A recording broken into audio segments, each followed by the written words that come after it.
challenge करुची आह्वान दौची आम प्रिय मुख्यमंत्री जून 9 तारीख रे 8 टाइम भितरे 3/4 मेजॉरिटी पाइकी मुख्यमंत्री बाबरे ओथ टेकिंग करिबे जदि मान्यवर मुख्यमंत्री ओथ आपण तो कहउचंती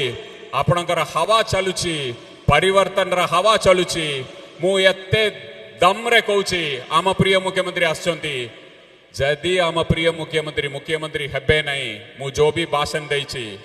मु राजनीति रु सन्यास नहीं जीबी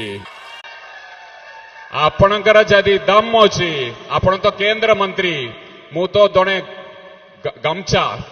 कि गुमास्ता जो भी आपण कहबे सब बेले आपणकर ये चेंज हो जाए मु तो गमछा की विनम्रता सका एटा कहि पारुछि आपण केंद्र मंत्री अछंती आपण कहउनांती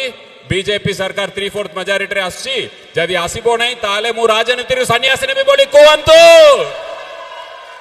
आज ही फैसला करिबा कहंतु आपण दम अछि ना आपण ये माटी रे कोता सब बेले कोई के आछंती 10 वर्ष होला काम करछंती गोटे एनएच टाक ठीक करि पारले नहीं हजार लोकंकर मृत्यु होला आपणक नवीन बाबू के